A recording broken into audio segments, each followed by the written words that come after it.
अस्सलाम वालेकुम स्टूडेंट्स, क्या हाल है? ठीक है, उम्मीद है आप सब खैरियत से होंगे। अच्छा स्टूडेंट्स, आज हम जब 7.1 एक्सरसाइज का क्वेश्चन नंबर 7, 8 और 9 सॉल्व करेंगे। तो इंशाल्लाह आज हमारा इस एक्सरसाइज का ये लास्ट लेक्चर होगा। तो चलें स्टार्ट करते हैं क्वेश्चन नंबर 7, 8 और 9। तो जो सबसे पहले जो क्वेश्चन नंबर 7 है वो क्या है, उसकी स्टेटमेंट पढ़ लेते हैं। और जो क्वेश्चन नंबर 7 के अंदर लिखा हुआ है, find h such that A B और सी, मतलब 3 पॉइंट आपको दिए गए हैं, आर कोलिनियर। अब बच्चों आपने ये सीखना है कि कोलिनियर पॉइंट क्या होते हैं, कोलिनियर और नॉन कोलिनियर पॉइंट्स में इसमें क्या डिफरेंस है। तो चले मैं आपको थोड़ा सा इसके दरमियान डिफरेंशिएशन बताता हूँ, उसके बाद हम क्वेश्चन को सॉल्व करते हैं। अच्छा जी, ये देखें साइड पे मैंने ना बच्चों लिखा हुआ है कोलिनियर पॉइंट्स और नॉन कोलिनियर पॉइंट्स, ठीक है। अब कोलिनियर पॉइंट्स ऐसे पॉइंट्स होते हैं when two or more than 2 points which lies on same straight line is called collinear point। बात करने का मतलब ये है कि जब दो या दो से ज्यादा हमारे पास पॉइंट्स होते हैं और वो एक ही सेम स्ट्रेट लाइन के ऊपर लाइज करें तो उसको हम कोलिनियर पॉइंट बोलते हैं। और बच्चों नॉन कोलिनियर पॉइंट वो होते हैं when two or more than 2 points which does not lies on same straight line is called non collinear points. मतलब ये है बात करने का कि जब दो या दो से ज्यादा हमारे पास पॉइंट्स हों तो वो एक ही सेम स्ट्रेट लाइन के ऊपर लाइज ना करें तो उनको हम नॉन कोलिनियर पॉइंट्स बोलते हैं। अब बच्चों मैं आपको ना यहाँ पे कोलिनियर पॉइंट की एक मतलब एग्जांपल बताता हूँ। ये मेरे पास एक मतलब कि समझ लो एक स्ट्रेट लाइन है। तो इस पे फॉर एग्जांपल मेरे पास एक पॉइंट ये है, दूसरा पॉइंट ये है और तीसरा पॉइंट ये है। तो अगर मैं इसको ए का नाम दे देता हूँ, इसको बी पॉइंट का नाम दे देता हूँ, इसको सी का नाम दे देता हूँ। अब ये आपके पास एक कोलिनियर पॉइंट की या कोलिनियर पॉइंट्स की एक एग्जाम्पल है। तो बच्चों स्ट्रेट लाइन आपकी ऐसे हो सकती है, ऐसे हो सकती है, ऐसे हो सकती है, वट एवर जैसे भी हो आपके पास एक सीधी लाइन होनी चाहिए, ठीक है। उसके डायरेक्शन का डजंट मैटर, जैसी भी हो। अब नॉन कोलिनियर पॉइंट्स के अंदर बच्चों आप ट्रायंगल ले सकते हैं, ठीक है। आप क्या ले सकते हैं, आप ट्रायंगल बना सकते हैं, मतलब 3 पॉइंट्स होने चाहिए। ये देखो ना, एक पॉइंट ये है, दूसरा पॉइंट ये है, तीसरा पॉइंट ये है। तो इसको अगर आप ए बी और सी का नाम देते हैं तो ये कोलिनियर पॉइंट्स नहीं है, मतलब कि ये नॉन कोलिनियर है, क्योंकि ये एक सेम स्ट्रेट लाइन के ऊपर नहीं है। तो आप इसके अंदर एक सर्कल बना सकते हैं, आप बच्चों इसके अंदर स्क्वायर बना सकते हैं, आप इसके अंदर रेक्टेंगल बना सकते हैं। तो कोई भी आप डायग्राम ले सकते हैं नॉन कोलिनियर पॉइंट्स के अंदर। तो ये आपके पास कोलिनियर और नॉन कोलिनियर पॉइंट्स के अंदर डिफरेंशिएशन है, जो मैंने आपको समझाने की कोशिश की है। तो चलें अब हम क्वेश्चन की तरफ चलते हैं। अब बच्चों कोलिनियर कहा गया। अब कोलिनियर का मतलब ये है कि हमें हमारे पास जो ये 3 पॉइंट हैं ए बी और सी, ये तीनों पॉइंट्स अगर मतलब के ये एक ही स्ट्रेट लाइन के ऊपर आने चाहिए और उसी पे आएंगे, इसलिए इसको कोलिनियर पॉइंट कहा गया। तो आप बच्चों ना कोलिनियर पॉइंट्स को फाइंड करने का ना एक तरीका है, एक फार्मूला है। तो ये फार्मूला है, मैंने लिखा हुआ है फॉर कोलिनियर पॉइंट। तो अब ये कैसे हमने इनको मतलब मैनेज करना है, ये जरा चेक कीजिए, चेक करें जरा, शाबाश। ये आपके पास इसका फार्मूला होगा फॉर कोलिनियर। यहाँ पे आप लिखोगे x1, यहाँ पे आप लिखोगे y1 और यहाँ पे आप लिखोगे 1। अच्छा, यहाँ पे आप लिखोगे x2 y2 और दोबारा से आप 1 लिखेंगे। इसी तरह से आप लिखेंगे x3 y3 और यहाँ पे आप लिखोगे 1 और इसका जो डिटर्मिनेंट है इसको आप इक्वल टू 0 ले लेंगे। ये जो बच्चों स्ट्रेट लाइन ये वाली शो हो रही है ना आपके पास, ये स्ट्रेट लाइन, इसको बच्चों डिटर्मिनेंट बोलते हैं। अब मैं आपको समझाने की कोशिश करता हूँ डिटर्मिनेंट क्या होता है। अब पहले हम ना इनकी वैल्यूज पुट करते हैं। अब वैल्यूज कैसे पुट करेंगे, ये देखें बच्चों। x1 y1 का मतलब ये आपके पास x1 है, ये y1 है, ये x2 है, ये y2 है और ये x3 है, ठीक है, और ये आपके पास y3 है। तो इनकी वैल्यूज को यहाँ पे पुट कर दें। अब वैल्यूज को कैसे पुट करना है, ये देखें बच्चों। x1 की वैल्यू आपके पास -1 है, तो मैं यहाँ पे लिखूंगा -1, ठीक है। अब y1 की वैल्यू वो आपके पास h है, तो वो आपने h लिख दिया और आगे मतलब 1 वैसे ही आ जाएगा। उसके बाद बच्चों x2 की वैल्यू क्या है, x2 की वैल्यू आपके पास 3 है, इसकी जगह पे आपने 3 पुट कर दिया। इसके बाद y2 की वैल्यू क्या है बच्चों, y2 की वैल्यू आपके पास ये 2 है, ये आपने 2 पुट कर दिया और एंड पे 1 आपने एज इट इज लिख दिया। अब आगे x3 आपने लेना है, x3 की वैल्यू आपके पास 7 है, ये 7 आ जाएगा, राइट। अब इसके बाद y3 है, तो y3 की वैल्यू आपके पास ये 3 है और एंड पे +1 मतलब कि आपके पास एज इट इज आ जाएगा और इसके ऊपर डिटर्मिनेंट आपके पास एज इट इज आ जाएगा। अब बच्चों हमें इसको करना है सिंप्लीफाई। अब हमें इसको सिंप्लीफाई करना है, तो बहुत ही सिंपल सा तरीका है।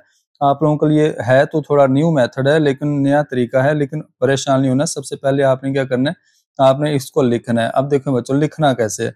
अब सबसे पहले देखो, ये आपके पास टोटल 1 2 3, ये टोटल 3 रोज हैं। ये R1 है, ये R2 है और ये R3 है, ठीक है। ये आपके पास R3 है, तो इसको हम रो R1 R2 R3 बोलते हैं, ठीक है। और इसको हम बोलते हैं column C1 C2 C1 C2 और C3, ठीक है। अच्छा, अब हमें करना क्या, हमें इसको, आप इसको C1 के हिसाब से एक्सपेंड कर सकते हैं, आप इसको रो 1 के हिसाब से एक्सपेंड कर सकते हैं, आपकी मर्जी है। लेकिन मैं इसको रो 1 के हिसाब से करूंगा एक्सपेंड। ये लो जी, मैंने इसके हिसाब से करना है इसको एक्सपेंड। तो जब मैं इसके हिसाब से एक्सपेंड करूंगा, मैं यहाँ पे एक लाइन लिखूंगा, मैं ये लिखूंगा कि एक्सपेंडिंग, ये वाली बात, जो काम हमने करना है वो हमें यहाँ पे मेंशन करना है। हम लिखेंगे expanding bye R1, expanding bye R1, ये मैंने R1 के हिसाब से इसको करना है एक्सपेंड। अब बच्चों, जब आपने एक्सपेंड करना है ना, तो फिर आपने इनको लिखना कैसे है, ये देखें।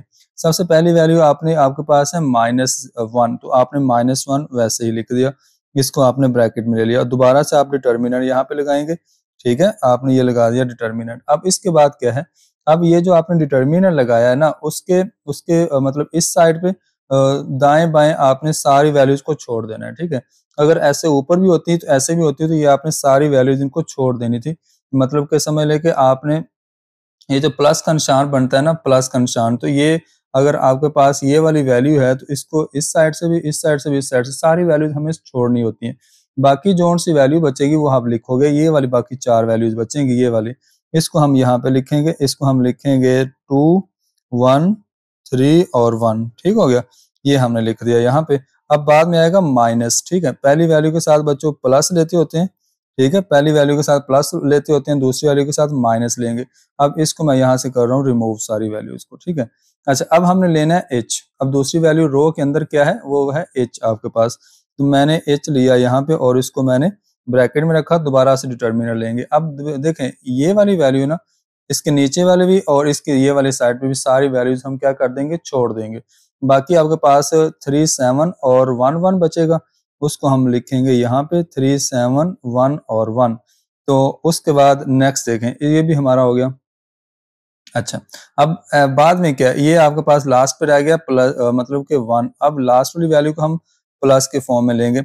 अब देखो, पहला प्लस, फिर माइनस, फिर प्लस, ठीक है। ये हमने इस तरह से वैल्यूज को लेना होता है, पहले प्लस, फिर माइनस, फिर प्लस। अच्छा, अब हमने इसको भी छोड़ दिया और इसको भी छोड़ दिया, ठीक है। अब हमारे पास ये वाली जो वैल्यूज हैं उनको हमने यहाँ पे लिख देना है, 3 7 2 और 3, ठीक है, इज इक्वल टू 0 हमें पहले से दिया गया। ये कोलिनियर पॉइंट की डेफिनेशन होती है कि उसका जो डिटर्मिनेंट है उसको आपने इक्वल टू 0 लेना है। तो ये आपने इस तरह से यहाँ पे लिख दिया। अब हमें क्या करना है, इसको एक्सपेंड कर देना है। बहुत ही सिंपल सा तरीका है एक्सपेंड करने का। ये देखें बच्चों, आपने ये बाहर -1 एज इट इज रखना है। उसके बाद अब हमने इनको सॉल्व करना है। ये आपके पास डिटर्मिनेंट है, तो जो डिटर्मिनेंट को सॉल्व करने का बेहतरीन तरीका है, इसको बच्चों बोलते हैं मेन डायगोनल, इसको बोलते हैं नॉन डायगोनल या सेकेंडरी डायगोनल। आपने क्या करना है, आपने जो डायगोनल वाली वैल्यूज है, फर्स्ट डायगोनल बनता है, उनको आपस में करना है मल्टीप्लाई। तो 2 को 1 से मल्टीप्लाई किया तो ये आ गया 2, और उसके बाद आपने बच्चों इनको आपस में मल्टीप्लाई करना है, ये आपके पास आएगा 3 1 3। तो समझ लें, आपने इनको क्या करना है, क्रॉस मल्टीप्लाई करना है। क्या करना है, क्रॉस मल्टीप्लाई, और दरमियान में आपने माइनस लेना है, माइनस एच आपके पास वैसे ही आएगा। अब आपने 3 1 3 किया, माइनस, अब बच्चों 7 1 7 आ जाएगा, राइट। अब +1 आपके पास ऐसे ही आ जाएगा ये वाला, और इसके बाद आप दोबारा से इसको मल्टीप्लाई करेंगे तो बच्चों 3 × 3 क्या होता है, 9 होता है। दरमियान में माइनस, 7 2 का क्या होता है, 14, इक्वल टू क्या आ जाएगा, 0 आ जाएगा। यहाँ तक क्लियर है बात। अच्छा, इसके बाद हम नेक्स्ट पेज पे चलते हैं, मतलब दूसरी साइड पे चलते हैं। ये मैं लिखूंगा इसको पहले, तो ये -1 मेरे पास पहले वैसे ही आ जाएगा, और 2 -3, तो ये भी मेरे पास क्या आ जाएगा, -1। तो इसके बाद मैं लिखूंगा -1 और -1, ठीक हो गया। ये मेरे पास -1 एज इट इज, और 2 -3 ये भी मेरे पास -1 हो जाएगा, और ये -h मैं दोबारा एज इट इज लिखूंगा। ये लो, -h मेरे पास आ गया एज इट इज, और ब्रैकेट के अंदर क्या बचेगा, ब्रैकेट के अंदर बचो 3 -7 क्या होता है, -4 होता है, ठीक है। ये मेरे पास बच गया -4। उसके बाद उसके बाद बच्चों ये +1 वैसे ही आ गया, ये मैंने +1 वैसे ही लिखा, ठीक है। उसके बाद ये 9 माइनस 14, 9 माइनस 14 क्या होता है बच्चों, ये आपके पास होता है -5। 9 माइनस 14 -5 इज इक्वल टू 0 आ जाएगा। अच्छा, इन दोनों को बच्चों करें आपस में मल्टीप्लाई, तो -1 को -1 से मल्टीप्लाई किया तो ये आपके पास आ जाएगा +1, और ये माइनस और माइनस हो जाएगा प्लस, तो 4 को h से मल्टीप्लाई किया तो ये बन जाएगा 4h, ठीक हो गया। उसके बाद प्लस, उसके बाद बच्चों नेक्स्ट देखें, नेक्स्ट आपके पास ये प्लस माइनस माइनस हो जाएगा, और 5 वन जब 5 हो जाएगा इज इक्वल टू 0 आ जाएगा। अच्छा जी, अब हमें क्या करना है, अब हमें इनको सॉल्व करना है। ये जो आपके पास वैल्यूज हैं, ये +1 और -5, +1 -5 बच्चों कितना होता है, ये आपके पास होता है ये 4h मैंने पहले वैसे लिख दिया, और ये -4 आ जाएगा। -1 -5 क्या होता है, -4 होता है, ठीक हो गया। अच्छा जी, अब हमें h की वैल्यू फाइंड आउट करनी है, तो ये बच्चों आपके पास जो 4 है इसको आप दूसरी साइड पे ले जाएं, और h इज इक्वल 4/4, ये आपके पास हो जाएगा डिवाइड, तो आंसर आपके पास आ जाएगा 1 आ जाएगा, ठीक है। ये आपके पास इसका फाइनल आंसर आ जाएगा, और इसी के साथ आपका ये क्वेश्चन नंबर जो 7 है, जो कि मेरे नज़र में ये इंपॉर्टेंट लॉन्ग क्वेश्चन है, ये सॉल्व हो जाएगा। तो आपने बच्चों इसको अच्छी तरह बहुत ही अच्छे तरीके से एंजॉय करना है, और इसको इंटरेस्ट लेकर करना है। ये बहुत आसान है, इसको आपने इसी तरह से मतलब कि सॉल्व कर लेना है। तो नेक्स्ट बच्चों क्वेश्चन नंबर 7 है। क्वेश्चन नंबर 7 क्या है, इसकी स्टेटमेंट हम पढ़ ले, सॉरी क्वेश्चन नंबर 8 है। 7 तो हमने कर लिया है, उसको तो हमारा सॉल्व हो चुका है। तो क्वेश्चन नंबर जो 8 है उसमें लिखा हुआ है द पॉइंट्स ए बी, ये 2 पॉइंट्स दिए गए हैं बच्चों, आपको कितने पॉइंट्स दिए गए, 2 पॉइंट्स दिए गए, are the ends of diameter of a circle. तो आपसे कहा गया कि ये जो 2 पॉइंट्स हैं, ये जो सर्कल है उसके उसका जो डायामीटर है उसके एंड पॉइंट्स हैं, उसके क्या है, एंड पॉइंट्स हैं, ठीक है। तो चले मैं आपको ये आपके सामने मैंने एक छोटा सा प्यारा सा सर्कल बनाया हुआ है। तो ये आपके पास बच्चों सबसे पहले ना मैं आपको बताता हूँ कि ये जो लाइन है, ये जो ब्लैक के साथ मैंने लगाई है, इसको बोलते हैं डायामीटर। बच्चों डायामीटर का मतलब ये होता है कि एक ऐसी लाइन जो एक सर्कल को 2 सेम हिस्सों में डिवाइड करती है, ठीक है। तो अच्छा, एक्चुअली जो डायमीटर होता है वो इक्वल होता है 2r के इक्वल। 2r का मतलब 2 रेडियस, ठीक है, एक रेडियस ये वाला, एक रेडियस ये वाला, तो 2 रेडियस मिलाएं और ये टोटल लेंथ जो बनेगी इसको हम बोलते हैं डायामीटर, ठीक हो गया बच्चों। अच्छा, इसके बाद देखिए नेक्स्ट, अब आपने करना क्या है, हमें क्वेश्चन के अंदर क्या कहा गया, हमें बच्चों क्वेश्चन के अंदर कहा गया फाइंड द सेंटर। बच्चों सेंटर का मतलब क्या है, मिड पॉइंट, याद रखना। सेंटर का मतलब क्या है, मिड पॉइंट। हमें एक तो मिड पॉइंट फाइंड करना है सेंटर का मतलब, दूसरा है radius of circle. Radius of circle का मतलब है डिस्टेंस फाइंड करना है। क्या फाइंड करना है, डिस्टेंस फाइंड करना है। ये 2 चीजें आपने याद रखनी है, ठीक हो गया। सेंटर का मतलब मिड पॉइंट, और रेडियस का मतलब डिस्टेंस फार्मूला जो होता है उसको फाइंड करना है। तो वो मैं आपको बताता हूँ। सबसे पहले बच्चों आपने क्या करना है, आपने सबसे पहले मिड पॉइंट फाइंड करना है। तो मिड पॉइंट का मतलब आपने सेंटर फाइंड करना है। तो ये आपके पास डायग्राम है, ये 2 पॉइंट दिए गए हैं, तो हमें सबसे पहले इसका मिड पॉइंट फाइंड करना है, ये चीज फाइंड करनी है, ठीक है, मिड पॉइंट। तो चले मिड पॉइंट फाइंड करने के लिए मैंने यहाँ पे एक फार्मूला लिखा, बहुत ही खूबसूरत और मजेदार फार्मूला है। तो ये मैंने लिखा हुआ है, इसको हम यूज करते हैं और हम इसका मिड पॉइंट मीन के सेंटर फाइंड करते हैं। तो ये बच्चों 2 पॉइंट हैं, इनको यूज करना है, और आपको पता है कि ये x1 है और ये y1 है, ये x2 है और ये y2 है। तो अब आपको इतना तो आइडिया हो गया, आप बार बार इन क्वेश्चन को सॉल्व कर रहे हो। तो चलें इनकी वैल्यूज को पुट करते हैं। देखें मैंने लिखा first we will find mid point, ये मिड पॉइंट का फार्मूला है, आपको पता है। तो चलें इनकी वैल्यूज पुट करते हैं। चलें जी, इनकी वैल्यूज पुट करते हैं बच्चों। x1 की वैल्यू वो आपके पास -5 है, प्लस उसके बाद बच्चों x2 की वैल्यू क्या है, वो आपके पास +5 है, और यहाँ पे हम लेंगे, यहाँ पे डिनोमिनेटर में आप इसका 2 वैसे ही लिखेंगे। अच्छा, अब y1 की वैल्यू बच्चों क्या है, y1 की वैल्यू -2 है, ठीक है, और y2 की वैल्यू क्या है, y2 की वैल्यू -4 है। तो ये प्लस माइनस माइनस हो जाएगा, तो ये -4 आ जाएगा, राइट। ये आपने साइन जरा ध्यान से देख के लगाने, तो ये -4 हो गया। अच्छा, अब आपने क्या लिखना है, अब -5 और +5 क्या होता है बच्चों, ये दोनों आपस में कट हो गए, तो 0/2 हम एक दफा वैसे ही लिखेंगे। और ये बच्चों -2 और -4 कितना होता है, -6/2, अच्छा जी, अब क्या होगा, अब हम लिखेंगे नेक्स्ट बच्चों something over zero, zero, zero over two, zero होगा। तो टू वन जा और टू थ्री का क्या होता है, सिक्स होता है। तो यहाँ पे हम लेंगे -3। तो ये बच्चों आपके पास क्या आ जाएगा, ये हमें मिड पॉइंट मिल जाएगा। किसका मिल जाएगा, मतलब कि हमने फाइंड कर लिया। समझ लें कि आप मिड पॉइंट जब फाइंड कर लेंगे तो आपके पास ये उसका सेंटर आ जाएगा, जो आपसे कहा गया ना कि सेंटर क्या होगा, आपके पास ये बन जाएगा इसका सेंटर। ठीक है, ये सेंटर हमने फाइंड कर लिया। तो चले मैं इसको यहाँ पे लिख देता हूँ सेंटर, ये सेंटर आ गया। अच्छा, अब मिड पॉइंट का मतलब हमने सेंटर फाइंड कर लिया। अब दोबारा दूसरा काम क्या करना है, यहाँ पे मैं फिर इसकी वैल्यू लिख देता हूँ। ये जो हमने यहाँ पे वैल्यू लिखी हुई है, ये जो आपने मिड पॉइंट लिखा हुआ है, तो मैं लिख देता हूँ मिड पॉइंट के अंदर 0, -3। अच्छा जी, अब बच्चों आपने एक काम करना है। अब दूसरा आपने काम क्या करना है, दूसरा आपसे कहा गया कि रेडियस फाइंड करना है। रेडियस क्या बनता है, अब बच्चों ये भी रेडियस है, ये भी रेडियस है। ठीक है, ये ओ है, इसका मतलब ओरिजिन है। इससे आप इस साइड पे जाएं, इस साइड पे जाएं, एक जैसा डिस्टेंस होगा। अब हमें आप ये वाला पॉइंट यूज कर लो या ये वाला पॉइंट यूज कर लो, बात एक ही है। आपका डिस्टेंस का फार्मूला मतलब डिस्टेंस का फार्मूला यूज करके आपके पास उसकी जो लेंथ आएगी वो एक जैसी आएगी, सेम आएगी। तो चले मैं डिस्टेंस का फार्मूला यूज करता हूँ। यहाँ पे मैंने लिखा हुआ है द डिस्टेंस फार्मूला इज, अब मैं ये वाले दो पॉइंट लेता हूँ। ए एम, मैं लिखूंगा distance from A to M, तो ये मैंने लिख दिया। ठीक है, अच्छा, अब मेरे पास इस डिस्टेंस के मुताबिक मेरे पास x1 y1 क्या बनता है। तो चले मैं इस चीज को x1 y1 का नाम दे देता हूँ और इसको x2 और y2 का नाम दे देता हूँ। कोई मसला नहीं है, आप जिस तरह मर्जी इनको वेरिएशन दे सकते हैं। चले इनकी वैल्यूज पुट करते हैं बच्चों। इनकी वैल्यूज जब पुट करेंगे यहाँ पे, तो देखें x1 की वैल्यू क्या है, x1 की वैल्यू आपके पास क्या है वो लगाते हैं। x1 की वैल्यू आपके पास बच्चों -5 है, और उसके बाद फार्मूले का माइनस एज इट इज आ जाएगा। x2 की वैल्यू क्या है बच्चों, x2 की वैल्यू आपके पास 0 है, प्लस। अच्छा, अब देखें नेक्स्ट, नेक्स्ट क्या करना है आपने, नेक्स्ट आपके पास y1 की वैल्यू क्या है, y1 की वैल्यू आपके पास -2 है, और फार्मूले का माइनस ये एज इट इज आ जाएगा। और y2 की वैल्यू क्या है, वो -3 है। तो बच्चों माइनस ये फार्मूले का और माइनस ये वाला, ये माइनस माइनस हो जाएगा आपके पास प्लस।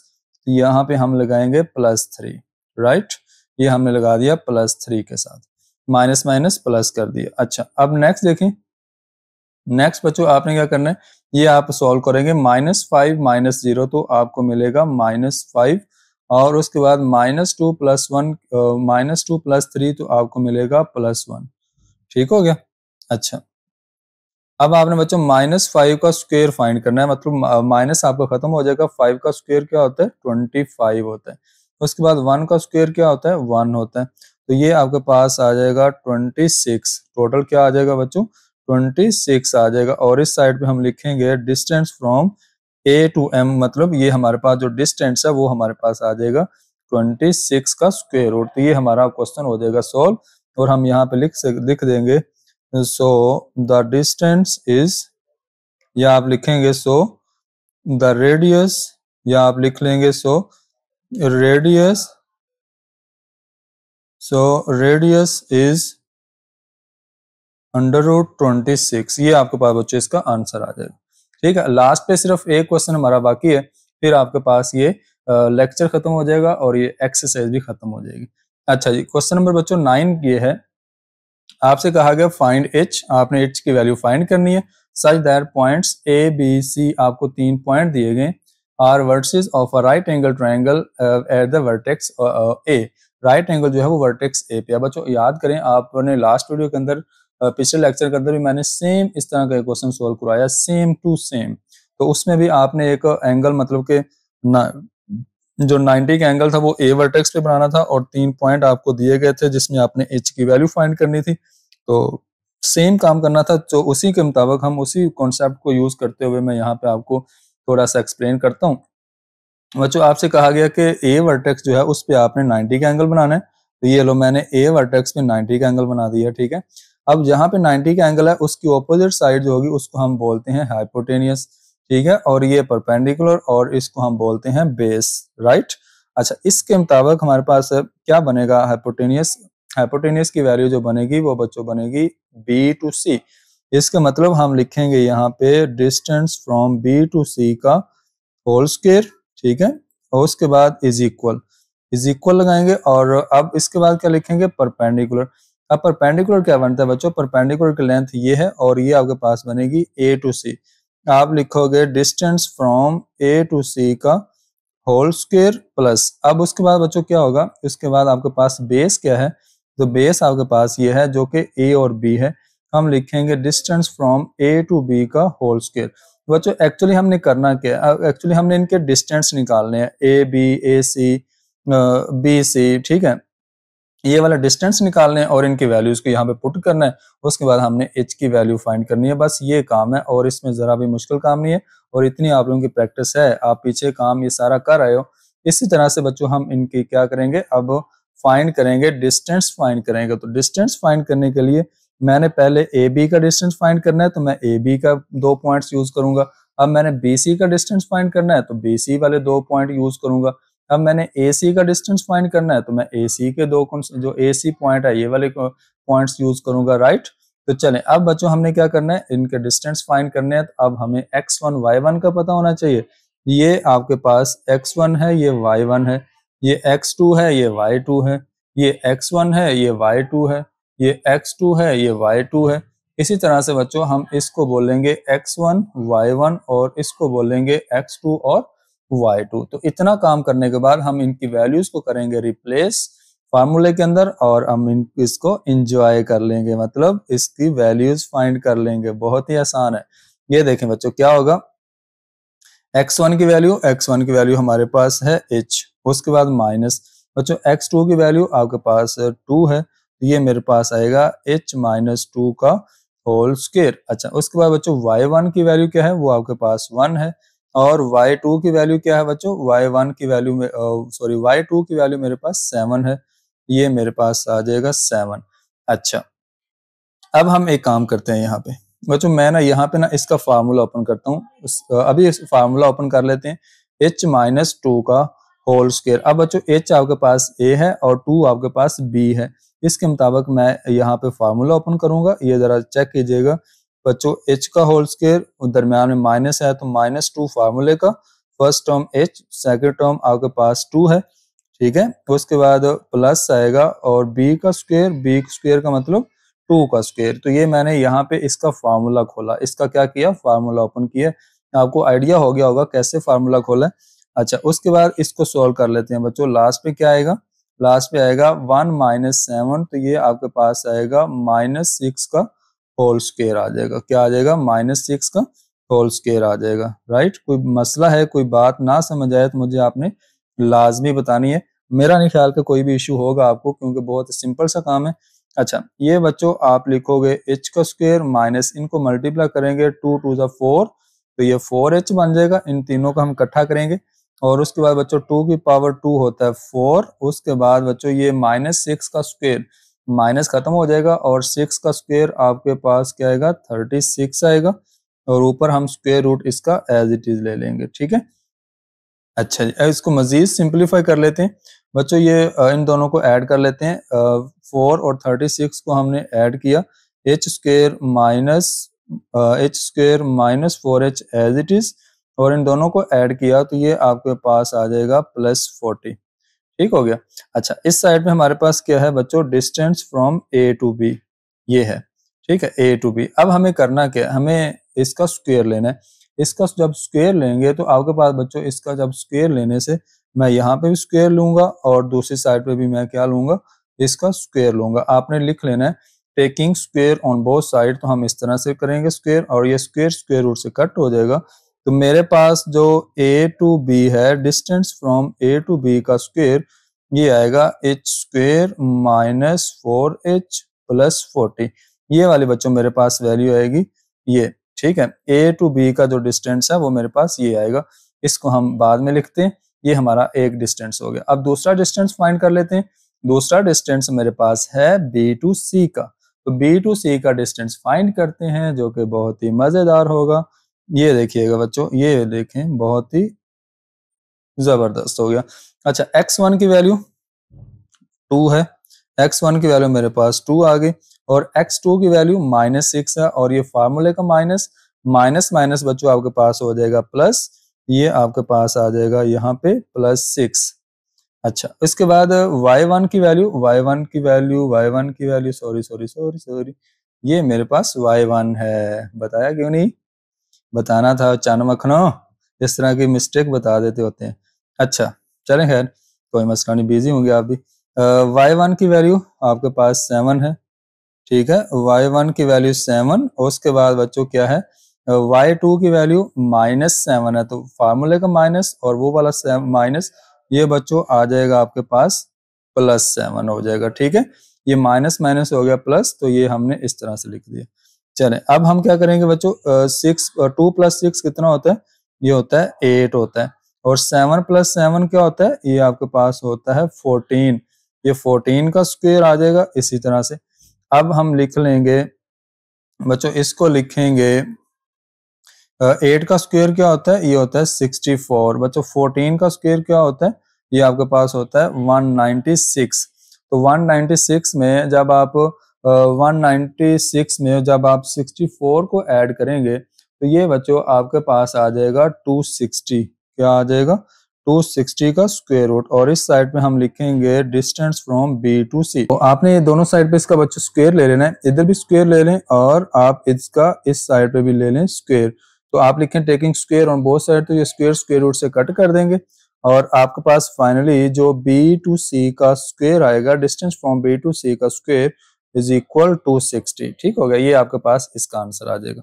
इसी तरह से हम एक और डिस्टेंस फाइंड करेंगे जो कि डिस्टेंस आपका होगा ए सी का। तो ए सी का डिस्टेंस फाइंड करने के लिए आपने 2 पॉइंट सेलेक्ट किए, वो आपने लिखे हुए हैं, और उसके बाद हम इसका डिस्टेंस फाइंड करते हैं कुछ इस तरह से। x1 की वैल्यू बच्चों अब आपके पास दोबारा से h है, माइनस x1 की वैल्यू h है, x2 की वैल्यू आपके पास -6 है, x2 की वैल्यू, और ये दरमियान वाला माइनस और ये x2 वाला माइनस, तो ये माइनस माइनस प्लस हो जाएगा और यहाँ पे लगाएंगे 6। ठीक हो गया, +6 लगाएंगे।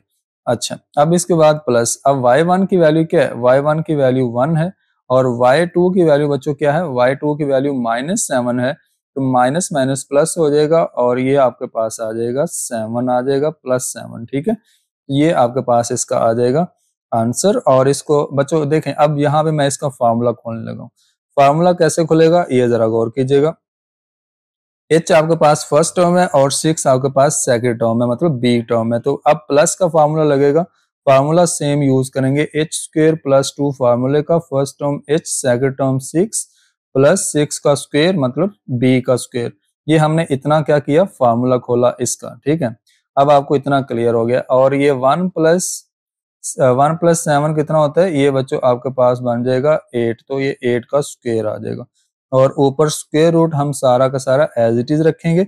अच्छा, अब हम इसको ओपन कर लेते हैं, ये बच्चों h का स्क्वायर आ गया, और इन तीनों नंबर्स को मल्टीप्लाई करवा के सिंगल वैल्यू बनाएंगे। 6 2 आपके पास आ जाएगा 12, और उसके बाद साथ आ जाएगा h प्लस, अब देखें 6 का स्क्वायर क्या होगा, ये आपके पास होगा 6 का स्क्वायर जो होगा ये आपके पास बन जाएगा 36। अच्छा, अब 8 का स्क्वायर क्या होगा, ये आपके पास होता है 64, 8 × 8 का मतलब 64 आ जाएगा। ठीक है, अच्छा, अब आपने क्या करना है, अब आपने इनको कर देना है ऐड, इन दोनों को आप ऐड कर दो, तो बाकी आपके पास आ जाएगा यहाँ पे square root of h² plus 12h as it is आ जाएगा। ठीक है, और इन दोनों को ऐड किया तो ये आपके पास आ जाएगा 100। क्या आ गया बच्चों, ये आपके पास आ गया 100। अच्छा, इस साइड पे क्या आपके पास है, distance from a to c, ये आ जाएगा। अच्छा, अब हमें करना क्या है, हमें दोनों साइड पे इसका स्क्वायर करना है। जब हम दोनों साइड पे इसका स्क्वायर करेंगे तो यहाँ लिखेंगे स्क्वायर और यहाँ ब्रैकेट लगा के होल स्क्वायर, तो ये स्क्वायर रूट से कट कर देंगे, आपके पास इसका आंसर आएगा h² + 12h + 100। ये किसका आंसर आएगा, a टू c का होल स्क्वायर का फार्मूला, मतलब distance from a to c का स्क्वायर इसके इक्वल आएगा। अब बच्चों हमने इनकी ना वैल्यूज पुट करनी है वहां पे, मतलब कि यहाँ वैल्यूज पुट करेंगे इन सब की।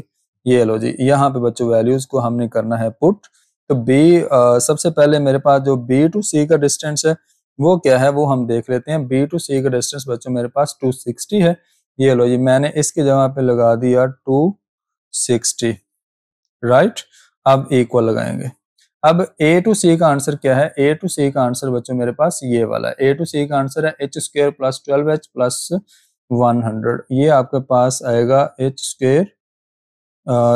स्क्र प्लस 12h प्लस 100, ठीक हो गया। अच्छा, उसके बाद प्लस प्लस बच्चों ए बी का आंसर क्या है? ए बी का आंसर हमने निकाला H square minus 4h plus 40, H square minus 4h और प्लस 40, ठीक हो गया बच्चों। ये आपके पास इसका आ जाएगा, आंसर आ जाएगा। अच्छा, अब ये हमारा क्वेश्चन हो गया यहाँ तक, मतलब सॉल्व हो गया। हमें एक्चुअली करना क्या है? हमें एच की वैल्यू फाइंड करनी है। आप मुझे बता दें, यहाँ तक कोई भी इश्यू हो आपको तो आप बता दें, ताकि मैं आपको कमेंट बॉक्स में अच्छी तरह एक्सप्लेन कर सकूं। तो चलें, अब हमें करना क्या है? हमें एक काम करना है, हमें इसको सिंप्लीफाई करना है और एक्स की वैल्यू सॉरी एच की वैल्यू फाइंड करनी है। तो 260 ऐसे ही रहने दो और बच्चों इन दोनों को ऐड कर लो। ये 100 और 40, ये आप इन दोनों को ऐड करेंगे और दूसरे नंबर पे, तो इन दोनों को जब हमने ऐड किया तो ये बन जाएगा बच्चों आपके पास 140 बन जाएगा, राइट। ये क्या बन गया? 140। उसके बाद बच्चों आपने क्या करना है, ये एच स्क्र और ये एच स्क्र, दो दफा एच स्क्र प्लस हो रहा है तो हम लिखेंगे 2h स्क्र, ठीक है। दो दफा एच स्क्र प्लस हो रहा है तो हमने क्या किया? 2h square. उसके बाद बच्चों क्या करना है, ये 12h और ये और माइनस 4h, तो इन दोनों को कंबाइन करेंगे, इनके कोफिशिएंट। तो 12h में से 4h को माइनस करेंगे तो आपको मिलेगा यहाँ पे 8h। क्या मिलेगा? प्लस 8h और यहाँ पे आ जाएगा प्लस, ठीक है। सिंपल, मैं आपको दोबारा से बता देता हूँ। सबसे पहले हमने h में h को प्लस किया, ये 2h स्क्र बन गया, ठीक है। उसके बाद हमने क्या किया, 12h में से 4h को माइनस किया तो हमें मिल गया 8h, ठीक हो गया। उसके बाद बच्चों 100 में 40 को ऐड किया तो ये हमें मिल गया 140। तो ये आपके पास फिलहाल सीक्वेंस है। अच्छा, अब हमें करना क्या है? हमें करना यह है कि अब इस 140 को आप इस साइड पे ले आए, या फिर आप क्या करें, इस 260 को दूसरी साइड पे ले जाएं, तो इस साइड पे बाकी बचेगा 0। तो ये आएगा 2h square plus 8h plus 140 minus 260 हो जाएगा, ठीक हो गया। ये आपने लिखा माइनस 260। अच्छा, मैं लिखना चाहता हूँ इसको इस तरह से, ठीक है। मैं लिखना चाहता हूँ ये वाली वैल्यू लेफ्ट साइड पे, मैं लिखूंगा this implies that 2h square plus 8h। अच्छा, इन दोनों को माइनस करें। इन दोनों को जब हम माइनस करेंगे तो ये आपके पास आएगा माइनस 120। 140 में से 260 को जब हम करेंगे माइनस, तो ये आपके पास आ जाएगा माइनस 120 इज इक्वल टू 0। इधर चला, इस साइड पे चला जाएगा, ठीक है। अच्छा, बस हमारा क्वेश्चन सोल्व हो गया। तो हमें एक और काम करना है। सबसे पहले देखें कि हम अगर 2 कॉमन कर लेते हैं सब में, तो 2 कॉमन आ जाएगा। अंदर क्या आएगा हमें, हमारे पास h स्क्र और 4 2 जा 8, तो अंदर 4 बच जाएगा हमारे पास 4h, और 120 का हाफ मतलब 2 पे डिवाइड करेंगे तो ये हमें मिल जाएगा 60। क्या मिल जाएगा? 60। अब बच्चों ये वाला जो 2 है इसको हमें करना है यहाँ से रिड्यूस, खत्म करना है। तो 2 इधर हो रहा है मल्टीप्लाई, तो इधर जब आएगा इस साइड पे तो ये 2 0 के साथ होगा डिवाइड, तो ये हमारे पास आ जाएगा -60 इज इक्वल 0/2 होगा। तो मतलब कि 0/2, तो something over 0 over something is 0। ये आपके पास क्या हो जाएगा? 0 हो जाएगा। मतलब 2 इस साइड पे आकर जब 0 पे डिवाइड होगा तो ये आपके पास 2 खत्म हो जाएगा, सिंपल, ठीक है। अच्छा, अब बच्चों आपने इसकी करनी है मिड टर्म ब्रेक। जरा जल्दी से सोचिएगा। हमें बच्चों क्या करना है, 60 बनाना है, मल्टीप्लाई करने से 60 बनाना है, और उनको प्लस या माइनस करें तो हमें 4 मिलना चाहिए। तो आप इसकी क्या करेंगे मिड टर्म ब्रेक, आप इसकी 10 अगर आप इसकी कर लें मिड टर्म ब्रेक 10 6 का क्या होता है बच्चों, 10 को अगर आप 6 से मल्टीप्लाई करें तो ये आपके पास 60, और आपको प्लस 4h चाहिए, तो प्लस 10 में से 6 को माइनस कर दो तो आपको मिल जाएगा यहाँ पे 4। इसका मतलब ये है कि हम लिखेंगे इसकी मिड टर्म ब्रेक करेंगे बच्चों, 4 को ब्रेक करेंगे प्लस 10h में और माइनस 6h में, और माइनस 60 एज इट इज आएगा। अब आपको पता है ये फर्स्ट टर्म और लास्ट वाली टर्म तो फिक्स रहती है, ये मैंने वैसे ही फिक्स रखी और सिर्फ मिड टर्म को ब्रेक किया, ठीक है। अच्छा, अब हमें क्या करना है, पहली दो टर्म का पेयर बनाना है। हम लिखेंगे h square plus 10h minus, अब इन दो टर्म्स का पेयर बनाएंगे, तो ये आपके पास आएगा 6h प्लस 60 हो जाएगा। ठीक है, क्या आ जाएगा प्लस 60, क्योंकि माइनस आपका बाहर चला गया तो अंदर वाला साइन चेंज करना है आपने। अच्छा बच्चों, पहले पेयर में से कॉमन करें, क्या आएगा, h कॉमन आएगा और यहाँ पे अंदर बचेगा आपके पास 10 बच जाएगा। राइट, यहाँ से आपने 6 कॉमन किया, अंदर आपके पास आएगा h प्लस 10 आ जाएगा। ठीक हो गया। अच्छा, उसके बाद h प्लस 10 तो h प्लस 10 आप लिखोगे 1 टाइम और इसके बाद आपके पास ये h और -6, तो ये आप लिखोगे अलहदा से एक ब्रैकेट के अंदर और ये आ जाएगा। अच्छा, इसके बाद बच्चों क्या करना है, अब हमें दोनों को इक्वल टू 0 करना है। तो h प्लस 10 जो है इसको जब हमने इक्वल टू 0 अलहदा किया, दरमियान में लगाएंगे कॉमा, और अब हम h माइनस 6 को भी इक्वल टू 0 करना है। ठीक है, तो इसको हमने इक्वल टू 0 कर लिया। अब यहाँ से बच्चों h की वैल्यू क्या आएगी, ये आपके पास आएगी -10 और यहाँ से h की वैल्यू क्या आएगी +6। तो ये आपके पास बच्चों इसका फाइनल आंसर आ जाएगा। ठीक है, h इज इक्वल 6 और h इज इक्वल -10। ये है आपके पास ये वाला क्वेश्चन जो कि हुआ कंप्लीट। क्वेश्चन थोड़ा सा लेंथी है लेकिन आपको आना चाहिए और बहुत ही सिंपल है, डिस्टेंस का बस फार्मूला लगाना है। और ये था बच्चों आज का आपका प्यारा सा नन्ना मुन्ना सा लेक्चर। उम्मीद है आप सब लोगों को समझ आया होगा और इसी के साथ आप अपना ढेर सारा ख्याल रखिएगा। इंशाल्लाह मिलेंगे नेक्स्ट लेक्चर के अंदर।